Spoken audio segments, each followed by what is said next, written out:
अशहदु अन्ना मुहम्मदुर रसूलुल्लाह।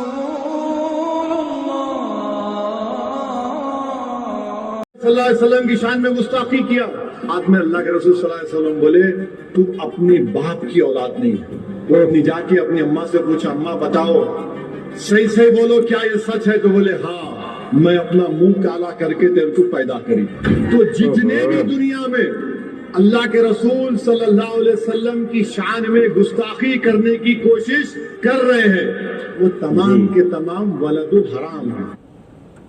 ये रसूलुल्लाह अस्सलामु अलैकुम रहमतुल्लाहि व बरकातहू। आज 11 अक्टूबर 2024 है, जुमा का दिन, और इस वक्त 8:40 हो रहे हैं। 8:39 40 होने वाले हैं। बहरहाल आज की ये तीसरी वीडियो है। आज जो मेरा मौजू है, जैसे हर वीडियो में मेरा मौजू रहता है कि औरत की इज़्ज़त आबरू की हिफाजत करना। दुनिया का सुपर पावर का ये प्लान है कि दुनिया भर की औरतें, हिंदू मुसलमान सिख ईसाई की औरतों को बाजार में बिठा दिया जाए, उनके कपड़े उतारे जाए, शराब और अय्याशी की ज़िंदगी गुजारी जाए। हर एक अय्याशी के अड्डे पर, समंदर किनारे, शहर में, होटल्स में और तमाम खूबसूरत जगह में, जैसे कश्मीर है, जैसे समंदरों में, दरियाओं में द्वीप होता है, समंदर किनारे, दरियाओं किनारे, जहाज़ों में, जो समंदर में बड़ी बड़ी जहाज़ें चलती हैं, और बड़े बड़े शहरों में, और कुछ खास शहर भी सिर्फ शराब और अय्याशी के लिए बनाया जाए। जैसे कि आपने सुना होगा, कुछ बहुत सारे मुल्कों में डिजिटल सिटी बन रहा है। अरब में एक नियॉन सिटी बन रहा है, और हिंदुस्तान में, गुजरात में कोई घिमरा ऐसा कुछ सिटी बन रहा है। आप डिजिटल सिटी के नाम पे रिसर्च करेंगे तो आपको मिलेगा, ढिमरा नाम का ऐसा कोई सिटी बन रहा है गुजरात में। ऐसे ऐसे बहुत जा रहे हैं, लेकिन उनका नाम क्या दिया जा रहा है कि टेक्नोलॉजी के लिए, नई सर्च के लिए, और ये ऐसा दुनिया भर की तरक्की की बात करेंगे। लेकिन ना, वहां पर जो शहर बड़े बड़े डिजिटल बनाए जा रहे हैं, उसमें 90% शराब और अय्याशी का इंतजाम किया जाएगा। दुनिया भर की औरतों को पकड़ पकड़ के वहां कैद किया जाएगा, उनके साथ शराब और अय्याशी की जिंदगी गुजारी जाएगी। जो बड़े बड़े लोग जो वर्ल्ड गवर्नमेंट के होंगे, वो वहां पर मौजूद होंगे, और दुनिया भर की खूबसूरत लड़कियां पकड़ पकड़ के वहां कैद किए जाएंगी, और उनके साथ वो अय्याशी करेंगे। और वो जो लड़कियों से दिल भर जाएगा, वहां से निकाल के किसी और बाजार में पहुंचा दी जाएंगी, और उनकी जगह नई लड़कियां जमा कर दी जाएंगी। जैसे शद्दाद ने दुनिया में जन्नत बनाई थी, लेकिन शद्दाद ने अय्याशी के लिए जन्नत नहीं बनाई थी। उसने मूसा की किसी बात पर आकर के उसने दुनिया में जन्नत बनाई थी। तकब्बुर किया, गुरूर किया, घमंड किया, जो कुछ भी किया। लेकिन शायद मैंने किसी हदीस में ये नहीं पढ़ा, ना किसी से सुना है कि उसने सिर्फ औरत के साथ अय्याशी करने के लिए, शराब और अय्याशी की जिंदगी गुजारने के लिए जन्नत बनाई हो। ना, इनसे अच्छा वो शद्दाद भी है। लेकिन अल्लाह ने शद्दाद को तबाह बर्बाद कर दिया। इनको छोड़ेगा जिसका मकसद यही है कि दुनिया भर की औरतों को पकड़ के लाओ और इसमें कैद करो, और उनके साथ शराब और अय्याशी की जिंदगी गुजारो, यानी शराब पियो और उनके साथ अय्याशी करो। तो मेरे दोस्तों, इसके लिए ये सब काम हो रहा है वन वर्ल्ड गवर्नमेंट के लिए, और इसके लिए पूरे अरब पर कब्जा किया जाएगा। पूरे अरब पर कब्जा करने के लिए अभी ईरान पाकिस्तान बीच में रुकावट है, उसको साफ करने के लिए हिंदुस्तान को इस्तेमाल किया जाएगा। हिंदुस्तान को इस्तेमाल करने के लिए यहाँ पर प्रोपेगेंडा किया जाएगा, ताकि बच्चा ये कह उठे कि पाकिस्तान पे हमला करो, ताकि वो पाकिस्तान पे हमला करें। पाकिस्तान के पर हमले के दौरान 2 न्यूक्लियर मिसाइल ईरान में मारे, जो कि मैं बार बार बोल रहा हूं, 2 न्यूक्लियर मिसाइल ईरान में मारे, ताकि वो ईरान खत्म हो जाए। तो जो अरब में जो फौज है सुपर पावर की, वो हमला कर दे ईरान पर और खत्म करके पूरे गल्फ पे कब्जा कर ले। उसके बाद दुनिया भर की औरतें घसीटना चालू हो जाएगी। जैसे पाकिस्तान पे हमला होगा, वैसे हिंदुस्तान की औरतें भी मुसलमान गायब होना शुरू हो जाएगी। लेकिन मुसलमान चूंकि पहला टारगेट है, फिर उसके बाद मुस्लिम, गैर मुस्लिम सब घसीट ली जाएंगी। पहले मुसलमान, उसके बाद जो हिंदू की जो नीच जात है, जो छोटी जात है, उनकी औरतों को घसीटा जाएगा, उनके लोगों को मारा जाएगा। बड़ी जात वाले बड़े खुश होंगे, बाद में फिर उन्हीं लोगों को खड़ा करके बड़ी जात को भी लूटा जाएगा, मारा जाएगा। ऐसा है, साम दाम दंड भेद, डिवाइड एंड रूल, ये सब सिस्टम इस्तेमाल करके किया जाएगा। तो असदुद्दीन ओवैसी साहब और इम्तियाज जलील साहब, ये सब प्रोपेगेंडा करने से पहले आप जैसे लोगों को इस्तेमाल किया जाएगा। बहुत पढ़े लिखे बैरिस्टर असदुद्दीन ओवैसी साहब को इस्तेमाल किया जाएगा कि आप कड़वा कड़वा लफ्ज बोलो, मजलिस निकालो, आपका इत्तेहाद करो, आपने बड़े बड़ी बड़ी महफिल जमाओ और ऐसे ऐसे बात बोलो, हिंदू जो है ना मर्द बगैर बाप के हैं, हरामी है, ये जो पंडित बोल रहा है हरामी लोग हैं, सब ऐसे ऐसे भड़काऊ भाषण दो ताकि हर हिंदू को ये कहा जा सके। मैं ज़्यादा जोर से चिल्ला रहा हूँ क्या? गुस्सा आ रहा है क्या? नहीं नहीं नहीं नहीं, यानी कि हर हिंदू को कहा जा सके कि भैया देखो असदुद्दीन ओवैसी साहब ऐसा ऐसा बोल रहे हैं, यार तुम भी कुछ करो। फिर वो जो करेंगे वो प्रोपेगेंडा के तहत होगा, उसमें बहुत सारे अधर्मी होंगे, बहुत सारे धर्म के मानने वाले हिंदू होंगे, बहुत सारे को कोई मतलब नहीं होगा, बस वो हिंदू समझ के उसमें शामिल होंगे क्योंकि मुसलमानों ने मौका दिया है उनको। बहरहाल ये छोटी सी चीज़ को वो बड़ा करते जाएंगे, इसमें प्रोपेगेंडा होगा और उनका अपना मकसद पूरा करने के लिए वो काम होगा जिससे कि वो पाकिस्तान पे हमला करेंगे। बच्चा कह उठेगा पाकिस्तान पे हमला करो, वो करेंगे, उनका मकसद पूरा होगा। यहाँ पर जो भीड़ होगी उसको कहा जाएगा जाइए आप मुसलमान इलाके में धमाल कीजिए, जो लड़की मिले उठा लीजिए, उसको रेप कीजिए, वो कीजिए, ये कीजिए, जी भर जाएगा, लाइए हम कंटेनर में भर भर के बेच देंगे। अधर्मी हुकूमत उनके साथ है, फिर क्या करोगे? गुजरात में 41 लाख औरतें मुसलमान की बेची गई हैं। कलटी कलटी कलटी कलटी कलटी कलटी निकाल अपनी इज्जत आबरू की हिफाजत के लिए। और ये जो दिखाने के लिए टाइट टाइट बुर्का पहनती है ना, बंद करो, नहीं तो पूरी नंगी हो जाओगे। देखो देखो इस औरत को, ये पोस्टर दिखा रहा हूं, मुझे मजा नहीं आ रहा है। मुसलमान औरतों को सुधारने के लिए जो तुम दिखाना चाहती हो ना, वो खोलने आ रहे हैं तुम्हें, पूरे एक एक चिंदी नहीं रहेगी, तुम्हारे जिस्म पर एक चिंदी भी नहीं रहेगी। फिर ये बैरिस्टर असदुद्दीन ओवैसी साहब और इम्तियाज जलील साहब, कोई नहीं आएगा तुम्हें बचाने के लिए। समझ आती है? तो अभी जो प्रोपेगेंडा हिंदुस्तान में होने वाला है, समझ गए? असदुद्दीन ओवैसी साहब, आपने कहा कि ऐसे जो भी नबी सल्लल्लाहु अलैहि वसल्लम की शान में गुस्ताखी करते हैं वो हरामी औलाद है। पिछली वीडियो में मैंने एक हदीस, एक औरत का जिक्र किया, अभी दूसरी का जिक्र करता हूं। नबी करम सल्लल्लाहु अलैहि वसल्लम रोज सुबह मस्जिद में नमाज पढ़ने जाते थे। यह मशहूर मारूफ हदीस है, मुसलमान की औरतें, मुसलमान के मर्द, नौजवान, जाहिल भी जानते होंगे, सुने होंगे, क्योंकि बहुत ज्यादा यह हदीस बयान की जाती है।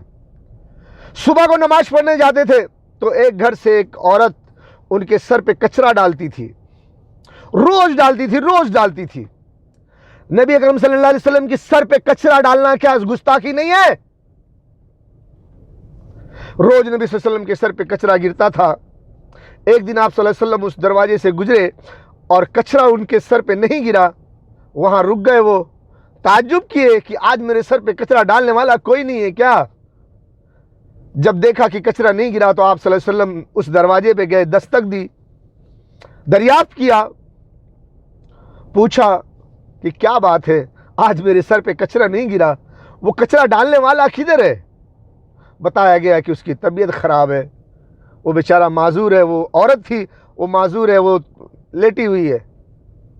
आप सल्लल्लाहु अलैहि वसल्लम अंदर तशरीफ ले गए, इजाजत तलब करके उस औरत के पास गए और इसकी शिफायात के लिए दुआ की, कुछ बातें हुई। तो उस औरत ने जो कचरा डालती थी, सोची कि जिस अल्लाह के नबी पर मैं रोज कचरा डालती थी, एक दिन नहीं डाली तो वो घर में आकर हमारे लिए शिफा की दुआ कर रहा है। इससे अच्छा नेक इंसान और कौन हो सकता है? वो औरत मुसलमान हो गई। नबी अकरम सल्लल्लाहु अलैहि वसल्लम ने यह नहीं कहा कि रोज मुझ पर कचरा डालती है, नाजायज औलाद है। असदुद्दीन ओवैसी साहब, एक बात और सुनाता हूं मैं, एकदम खुला लफ्ज हदीस में लफ्ज आता है। उमर फारूक भी थे और दीगर सहाबा भी थे। नबी अकरम सल्लल्लाहु अलैहि वसल्लम तशरीफ फरमा थे।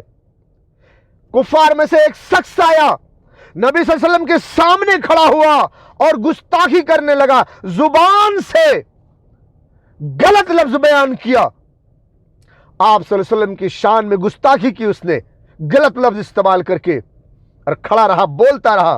नबी सल्लल्लाहु अलैहि वसल्लम खामोश रहे। तो उमर फारूक रज़ियल्लाहु ताला अन्हु ने तलवार खींच ली म्यान से और इजाजत तलब की, या रसूल अल्लाह सल्लल्लाहु अलैहि वसल्लम, अगर आप मुझे इजाजत दे तो अभी इसी पल मैं एक बार में इसका सर इसके धड़ से अलग कर दूं। मेरे आका सल्लल्लाहु अलैहि वसल्लम ने फरमाया, ऐ उमर, अगर ये दज्जाल होगा तो तू इसका सर कलम नहीं कर सकेगा। इस हदीस में मसलहत है, उलमा से पूछ लो। मेरे नबी सल्लल्लाहु अलैहि वसल्लम ने यह नहीं कहा कि ये हरामी औलाद है इसीलिए मेरी शान में गुस्ताखी कर रहा है। उमर रज़ियल्लाहु अन्हु को रोका, क्यों? क्योंकि हमारे नबी सल्लल्लाहु अलैहि वसल्लम दरगुजर करने वाले थे, फितना फसाद नहीं करने वाले थे। हमारे नबी ने सब्र और तहम्मुल से काम करना सिखाया है। जज्बात में आके तलवार निकाल के गर्दन काट देना नहीं सिखाया। अगर आज उस दिन उमर रज़ियल्लाहु ताला ने गर्दन काट दी होती तो आज हमें भी तलवार उठाकर गर्दन काटना होता। सब्र तहम्मुल का मुजाहिरा किया और हमें इस्लाम ये सिखाता है कि हम सब्र से काम लें, तहम्मुल से काम लें, वक्त हालात सब पर गौर करें। लेकिन आप जो हदीस बयान करते हैं, पता नहीं कौन सी हदीस में लिखा हुआ है कि नबी अकरम सल्लल्लाहु अलैहि वसल्लम ने फरमाया कि जो मेरी शान में गुस्ताखी करता है वो नाजायज औलाद है।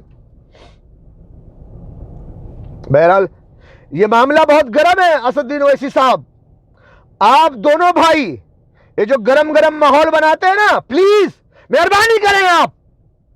आपकी बाप की इजाजत नहीं है पूरे मुसलमान कौम जो आप कुछ भी गरम गरम बोल रहे हैं। अपने मुंह को, अपनी जबान को लगाम दीजिए और कड़वा मत बोलिए। जहर उगलकर मुसलमानों को एक फितने में मत डालिए। मुसलमान कौम की बेटियां तवाइफ के दरवाजे पे खड़ी है। कोई हिंदुस्तान में माई का लाल पैदा नहीं है जो मुसलमान कौम की बेटियों को इज्जत आबरू की हिफाजत कर सके। असदुद्दीन ओवैसी साहब बहुत पढ़े लिखे हो, लेकिन आप भी जाकर अपने घर में छुप कर बैठ जाओगे। जिस वक्त एक भीड़ उठेगी, उनके साथ पुलिस भी होगी, उनके साथ फौज भी होगी, और वो एक एक इलाके को मुसलमानों के उसे आतंकवादी बोल करके वहां जलाएंगे, मारेंगे, काटेंगे, गोलियां चलेंगी और घरों से मासूम बच्चियों को गायब कर दिया जाएगा। तुम कुछ न कर सकोगे, बल्कि कुछ करोगे भी नहीं, निकलोगे भी नहीं घर से। लेकिन आज बहुत गरम गरम बोलते हो। किसने कहा तुम्हें ये सब बोलने के लिए? मुसलमानों के बड़े हमदर्द हो।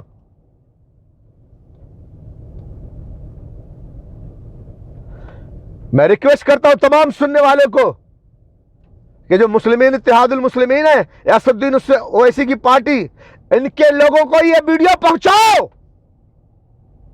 उन्हें मालूम होना चाहिए असदुद्दीन ओवैसी साहब, इम्तियाज जलील साहब, अपनी कौम की बेटियों को बाजार के दरवाजे पर मत ले जाकर खड़ा कीजिए। आप कुछ कर नहीं सकते। आपके हाथ में कुछ भी नहीं है सिवाय मामला गर्म करने के, सिवाय भड़काने के, और कुछ भी नहीं है। बड़ी बात करते हो अपनी भीड़ में। जहां पर मुसलमानों पर जुल्म होता है वहां क्यों नहीं जाते? अगर कुछ करना ही है तो वो काम करिए जिससे कि मुसलमान कौम की बेटियों की इज्जत आबरू की हिफाजत की हो सके।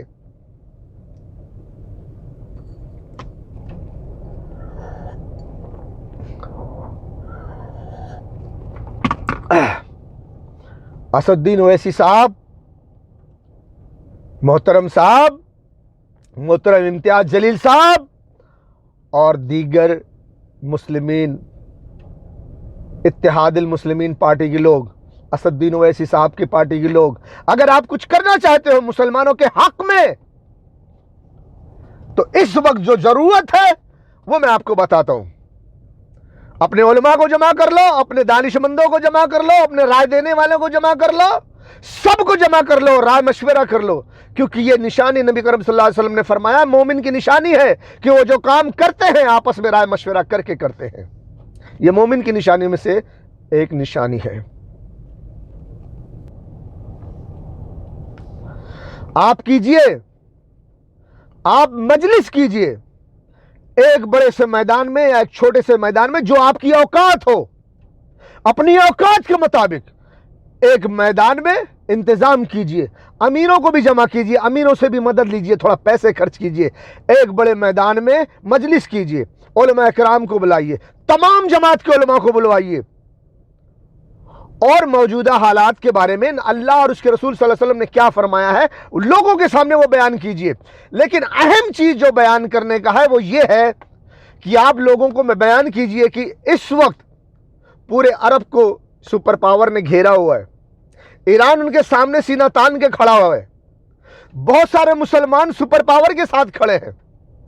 इस वक्त पाकिस्तान और ईरान को दोनों को मारना सुपर पावर के लिए लाजिम है।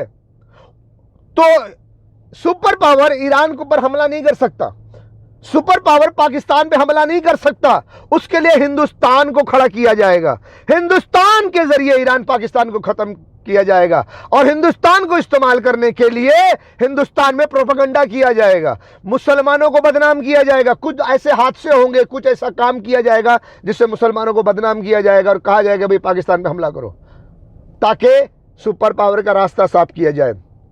तो आप जगह जगह मजलिस करके लोगों को यह बताइए कि ये धार्मिक नहीं अधर्मी है और ये काम करने वाले हैं, हिंदुस्तान में प्रोपेगेंडा करने वाले हैं, और ये काम करने के बाद सुपर पावर इनको ताकत देगा और ये लोगों की एक भीड़ उठेगी, लोगों के घरों में जाकर मार काट करेगी और लोगों की औरतों को उठाकर ले जाएंगे, उनकी इज्जत भी लूटेंगे और उनकी इज्जत से खिलवाड़ करेंगे, उनको ले जाके बाजार में बेच देंगे।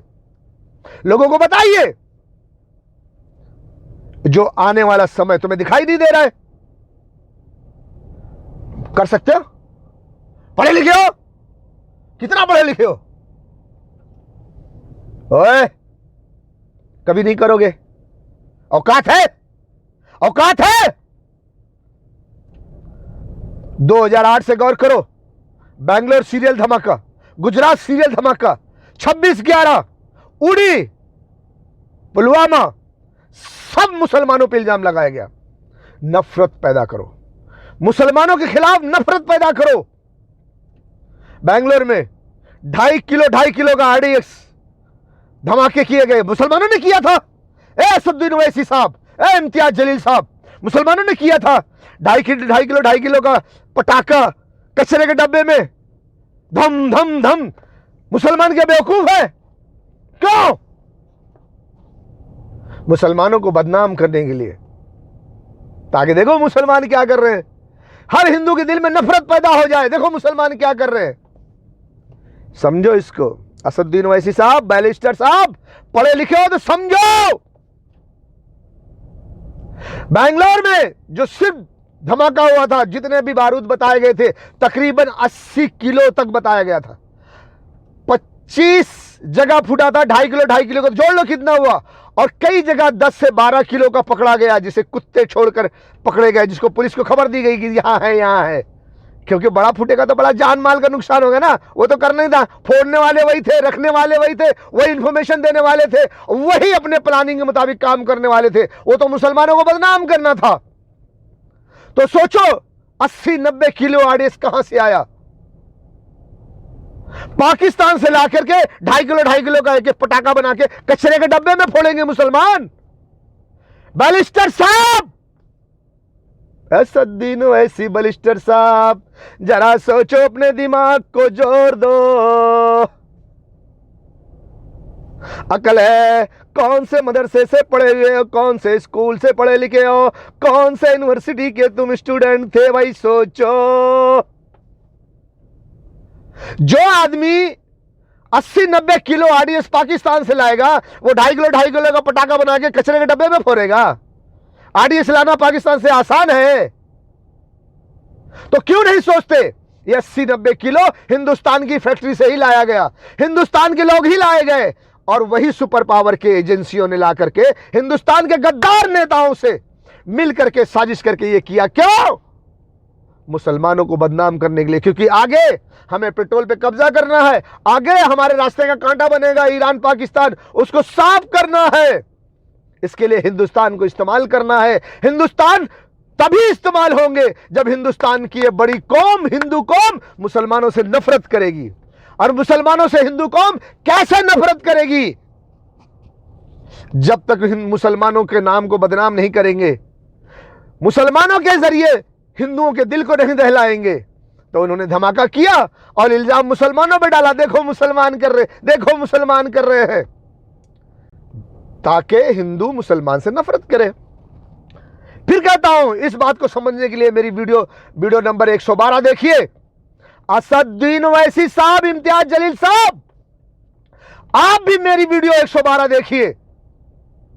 112 नंबर वीडियो, डिजिटल माइंड पे जाइए, 112 वीडियो देखिए। मैं हर वीडियो में यही लिखता हूं, क्या मोदी जी शायरन है? एसपीवी वीडियो नंबर 112 लिखे, आएगी वीडियो यूट्यूब पर, देखो उसको, आपको समझ में आएगा कि किसे इस्तेमाल करना है तो किसे बदनाम करना पड़ेगा।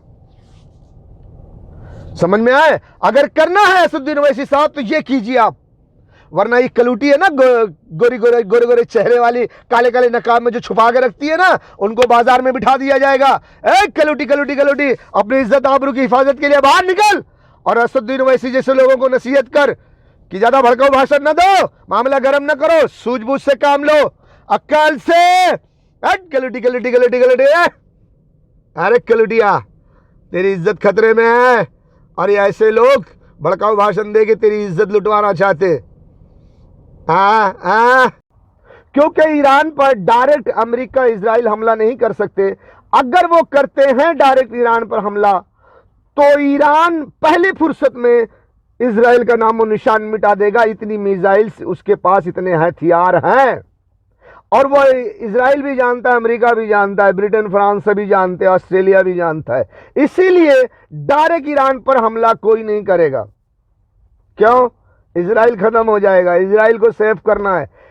इसलिए ईरान को हिंदुस्तान से मारा जाए, हिंदुस्तान को इस्तेमाल करके ईरान को मारा जाए, ताकि ईरान अगर कोई जवाबी कार्रवाई करे तो वो हिंदुस्तान में करे, इजराइल सेफ रहे। इसीलिए ईरान को मारने के लिए हिंदुस्तान को चुना गया है। इन लाशों को, गोश्त के टुकड़ों को देखकर तुम्हें गैरत क्यों नहीं आती? तुम कैसे सोते हो? तुम कैसे पीते हो? तुम कैसे खाते हो? तुम कैसे जिंदगी गुजारते हो? ए बेगैरतो, ए जर्देलो, ए हुक्मरानो, तुम कब जागोगे? कब जागोगे? वो बेचारे फरियाद कर रहे हैं, बुला रहे हैं तुम्हें। कोई हाफिज कुरान आरबी चीफ साहब, रसूलुल्लाह की उम्मत कट रही है, लोग उनके आज़ा के टुकड़े चादर में समेट रहे हैं। तुम अपने एटम बम और मिसाइलों के साथ तमाशा देख रहे हो। हमसे बर्दाश्त नहीं हो सकता, हम ये नहीं देख सकते, हम ये बर्दाश्त नहीं कर सकते। जुर्रत करो।